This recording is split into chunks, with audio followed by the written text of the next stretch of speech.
we can. Each man must do his bit.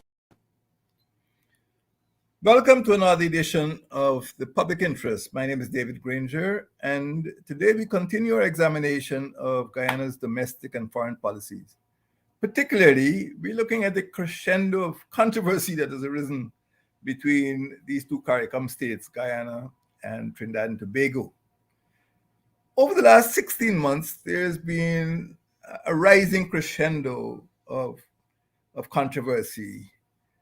Certain state officials in Guyana and even the private sector have criticized Trinidad and Tobago. Some criticize the energy accord, which I signed with Prime Minister Rowley in 2018.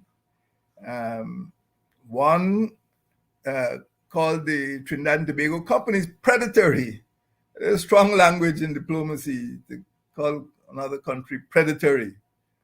Another actually called the Trinidad and Tobago Prime Minister out of line and reckless in regard to some comments he made about Guyana's response to the COVID pandemic, particularly its vaccine program.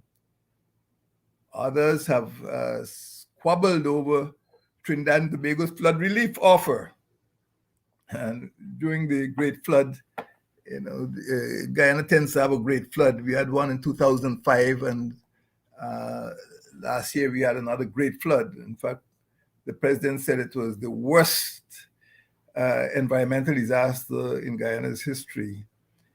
And during that time, Trinidad offered some assistance, but there was some controversy over the need. A simple thing like assistance in a very bad flood situation, but it ended up that assistance was the source of some criticism. Then there has been controversy over so-called protectionist policies concerning the importation of beef and honey, and even coconut water was the source of some controversy, in which some Guyanese officials accused Trinidadian government as being protectionist. Then there's been criticism of the reported treatment of Guyanese passengers by Caribbean Airlines, which of course is owned by the government of Trinidad and Tobago.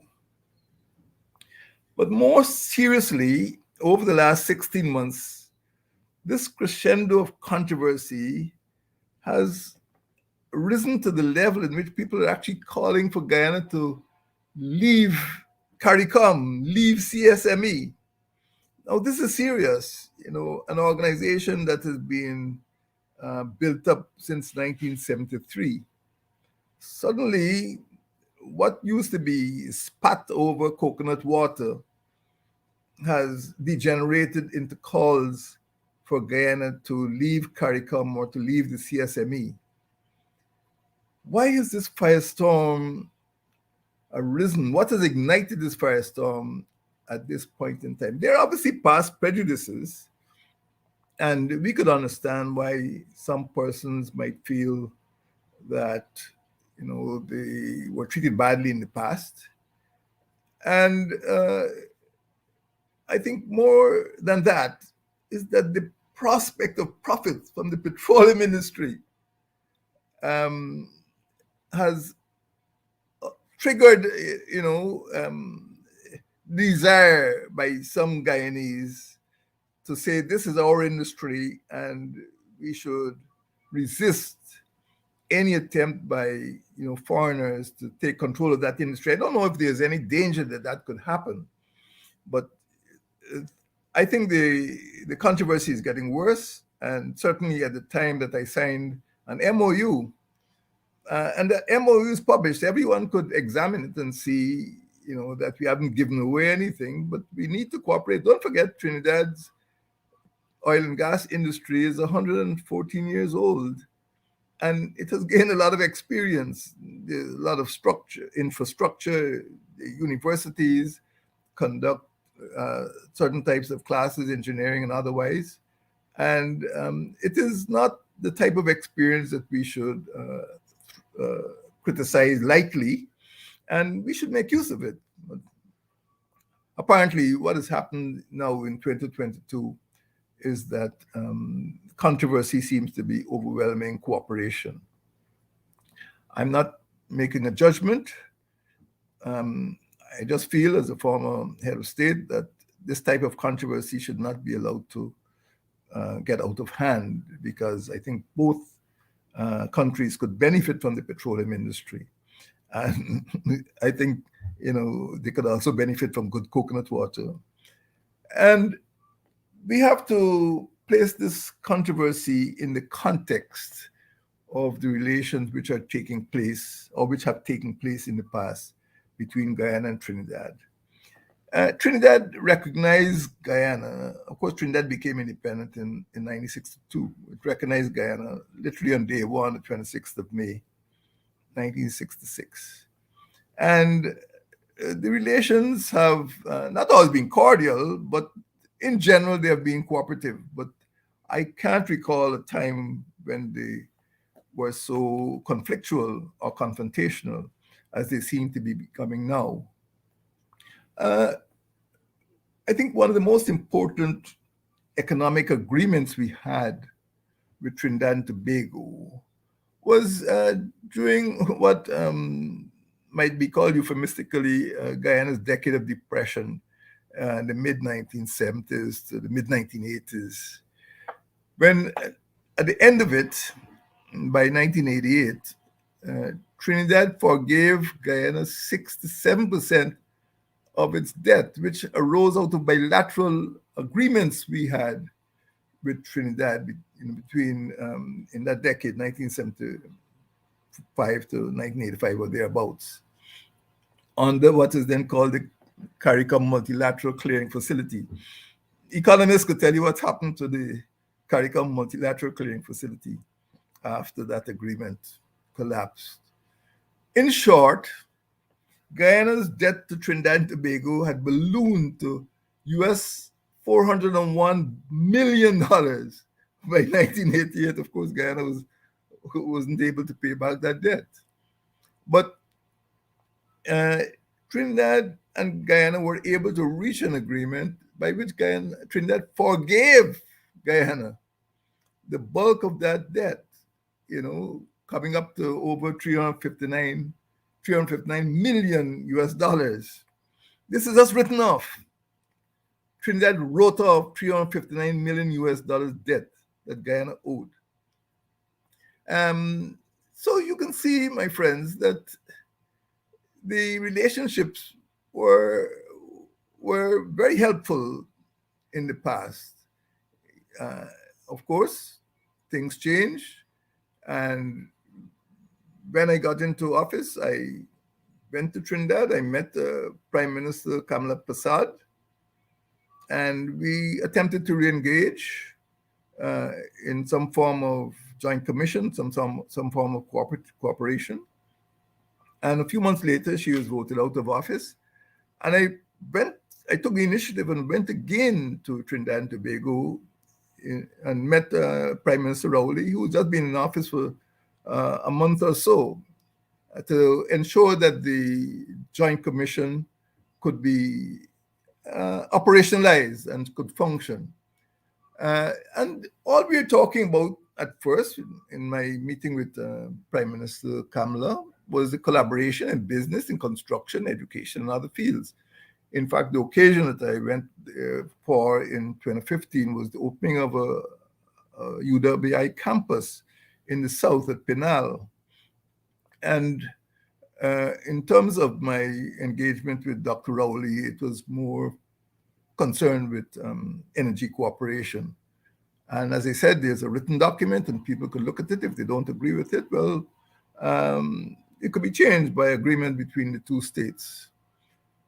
So we do not have to fight about it. What we need to do is consult and discuss so that we can have solutions without former ministers, without, businessmen calling other heads of government all sorts of names, accusing them of being reckless and so on.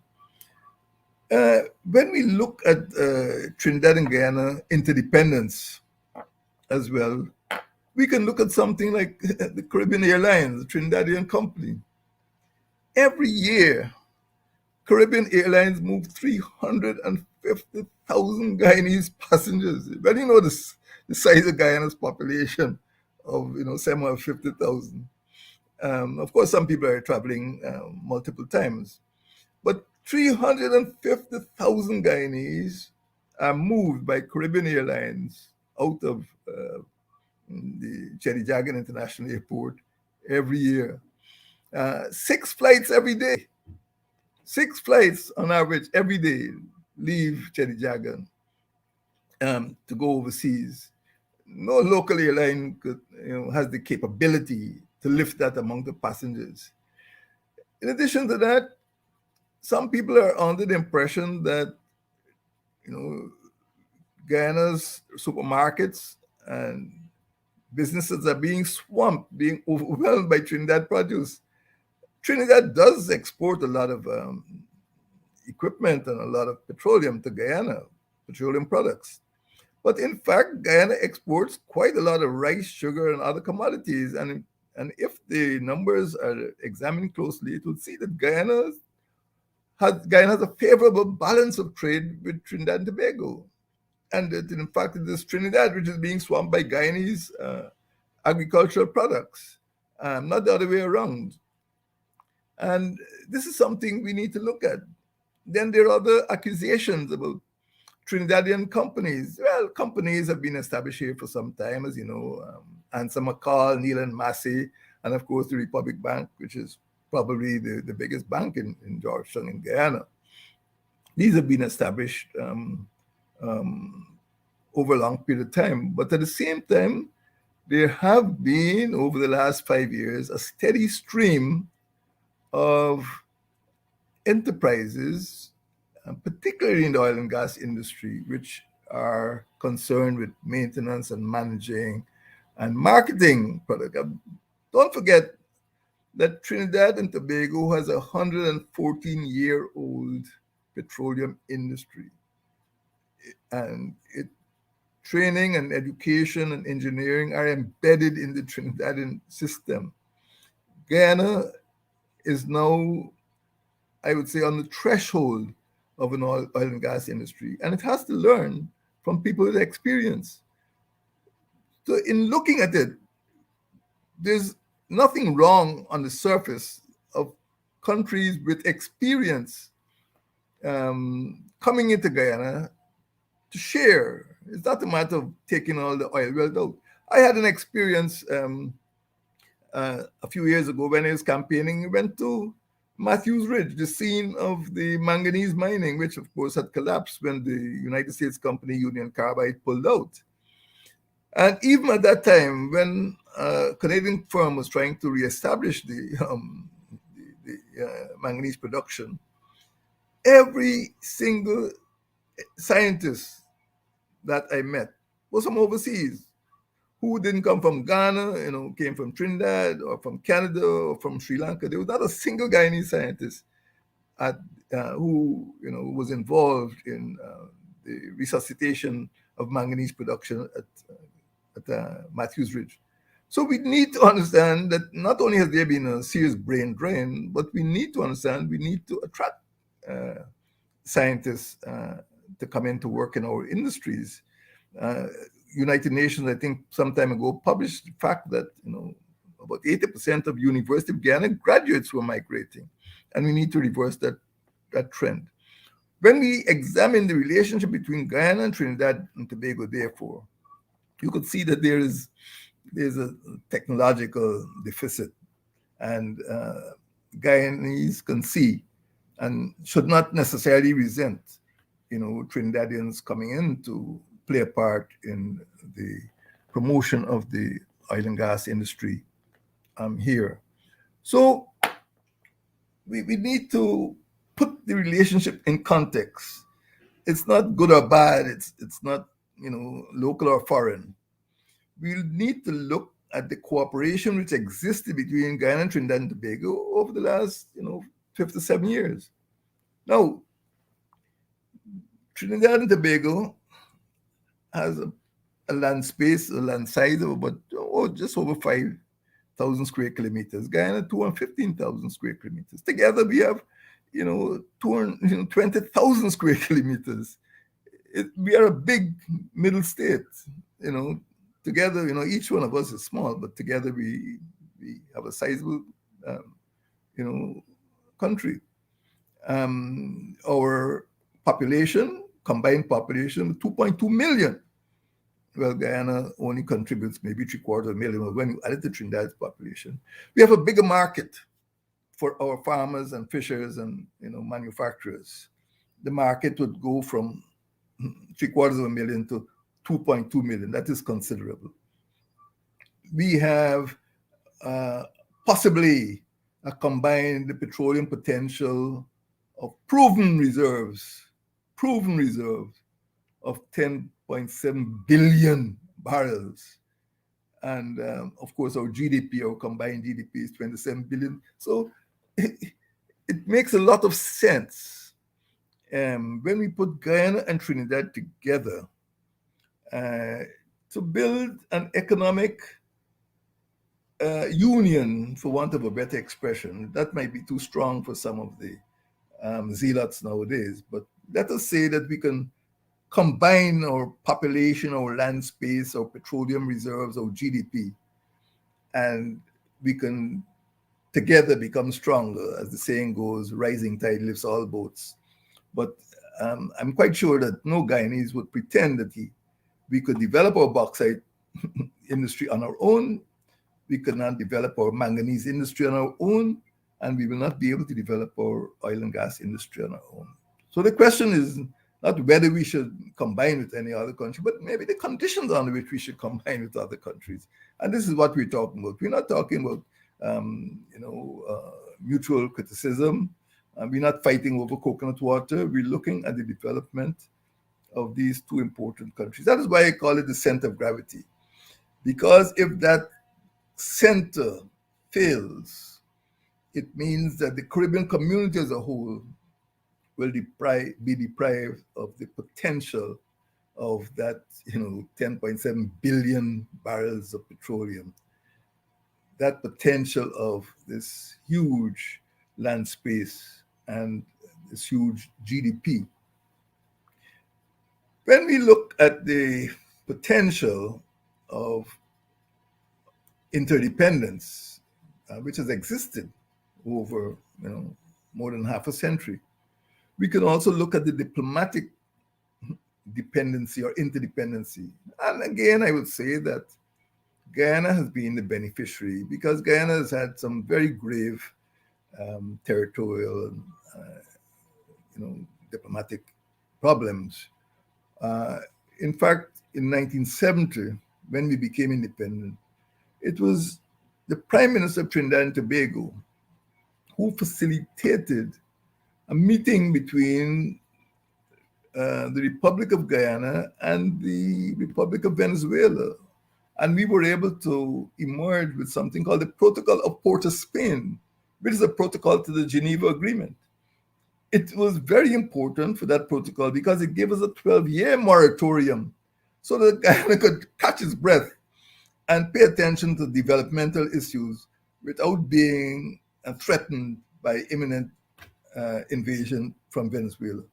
But it was the Trinidadian Prime Minister who made available the diplomatic resources and assets of the Trinidad and Tobago Foreign Ministry to make that possible. And up to now, the Protocol of Port of Spain is testimony to the diplomatic energy and intervention of Trinidad and Tobago. Again, as you know, when I met Prime Minister Kamala Prasad and also Prime Minister Keith Rowley, they were outspoken in their support for Guyana's territorial integrity and sovereignty. And I cannot say the same for some other people, but I would say that those two prime ministers, Prime Minister Prasad Desessar and Prime Minister Keith Rowley, were unequivocal in their support for Guyana's territorial integrity in relation to the controversy with the Bolivarian Republic of Guyana. And my friends, Trinidad over the years, even from the time of Prime Minister Patrick Manning, set up the Caribbean Task Force on Crime, set up the Caribbean Petroleum Facility, which was almost kicked one side by the Venezuelan Petrocaribe. But Trinidad came to the rescue of oil-starved Caribbean countries um, before people rushed ahead to get into Alba and to get into Petrocaribe. Um, and in terms of disaster, the speed with which Trinidad responded to Grenada, which was mashed up by Hurricane Ivan, I think it was in 2014. Of course, Trinidad was the closest country to Grenada, and the Coast Guard was there. Even when the security forces in Grenada, you know, were not capable of restoring order, much less restoring normal life. The Trinidad and Tobago Coast Guard was there, providing water, providing support facilities. Trinidad has helped Guyana, Trinidad has helped Haiti in terms of this is outside of the CDEMA, the Caribbean Emergency Management Agency. Trinidad on its own responded promptly to emergencies in Guyana, Grenada, Haiti, and elsewhere. So there is no question about the role of Trinidad and Tobago in supporting its Caribbean partners, its Caribbean colleagues over the years. And we should not forget these matters, because over the years they have built up trust, and that trust should be thrown aside simply because people are intoxicated with the smell of petroleum um, over the last few years. Now, Guyana needs to develop a pragmatic foreign policy, a pragmatic diplomacy. And there's always room for personal symmetry. And again, I must refer to my own experience. I became president in May, and in July, I was able to go across to Trinidad and Tobago and speak with Prime Minister Kamala Prasad. And similarly, when Dr. Rowley was elected, within a month or so, I was able to travel to Trinidad. This is no summit, this is personal relationship to speak to Prime Minister Dr. Rowley. And presidents and heads of state, heads of government must not allow, talkative subordinates to, to wag, to disrupt the course of foreign policy. When people speak out of turn, they must be corrected. And the foreign minister must say, that is not the policy of the Cooperative Republic of Guyana. And if it is serious, if the person is a government servant, we must apologize and we must withdraw the remarks, but we must not allow those remarks to stand. Foreign policy is too important to be left to the comments of former ministers or persons who have nothing to lose. But they could be very damaging in the future, even though their memories are of the past. It doesn't mean that those policies which they were afraid of or which they participated in 10 or 20 years ago are still relevant. This is a new period, a new era. So what needs to be done? It is my view that at this time, we need to take hold of relations between Guyana and Trinidad and Tobago before they run off the rails. And there's too much noise and uninformed comment. And I'm very proud of the fact that one member of the business community actually approached the Secretary General of the Caribbean Community to bring these issues to her attention. And yes, there are issues. Some allegations have been made that the local content policy or legislation of Guyana contravenes CSME or contravenes CARICOM agreements. If that is so, let us refer that matter to the Caribbean Secretariat. Shouting will not solve the problem. The solution lies in the agencies, the institutions which have been established for that purpose. I'm not claiming that there is no dispute. I'm not claiming that there is no justification for the criticisms which have been made. But one person was courageous enough to stop talking and start engaging the CARICOM. And if there's a problem, I'm sure that the government of Guyana will examine those complaints. But we need to stop shouting at one another and start thinking about how we can solve the problem to the benefit of the people of both countries. In that regard, I'd like to iterate a point that I've made on several of these broadcasts. There needs to be in the Ministry of Foreign Affairs something called a Foreign Relations Council. This can include not only government, but it includes the opposition, which has been left out in the cold for the last 16 months. It needs to include the private sector, which has concerns, particularly now we are in the age of oil and gas.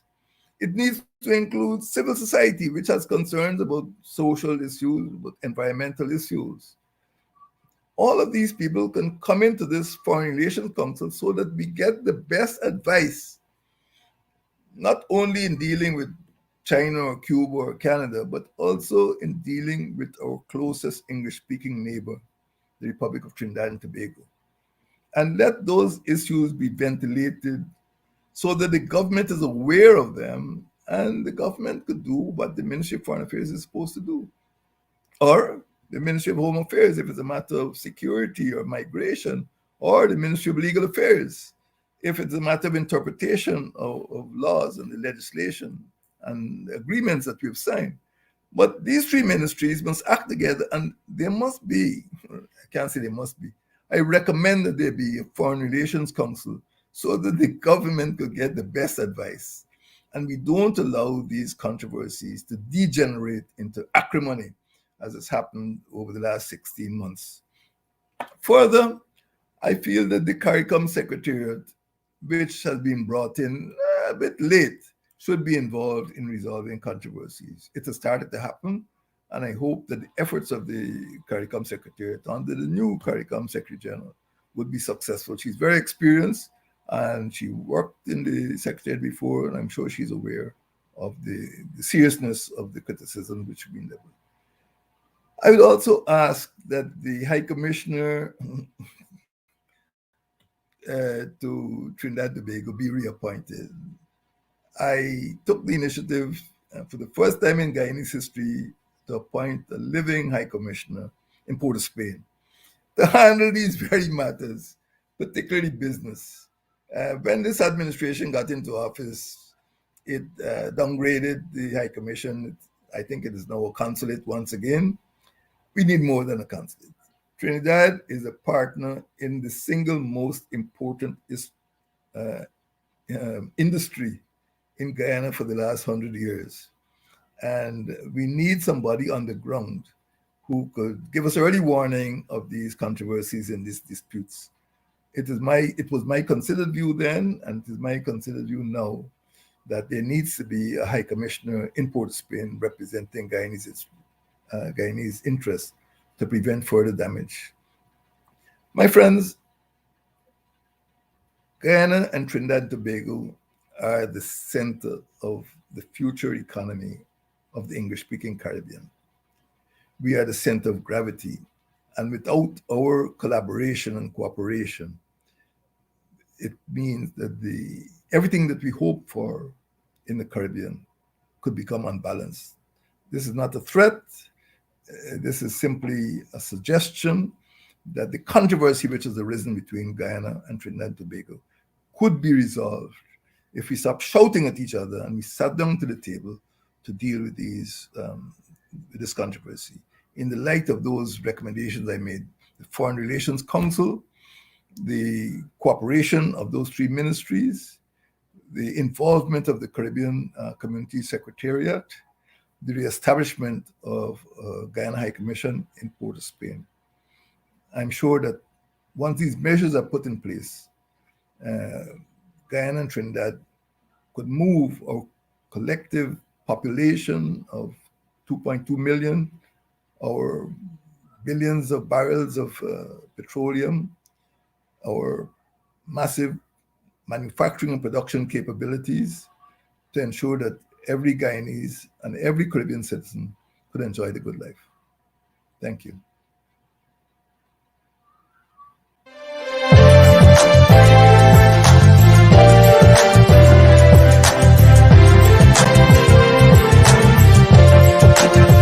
Let us cooperate for the young. Let us cooperate for our land. Let us resolve to fight together. See we do it right together. Can we do it? Yes, we can. Each man must do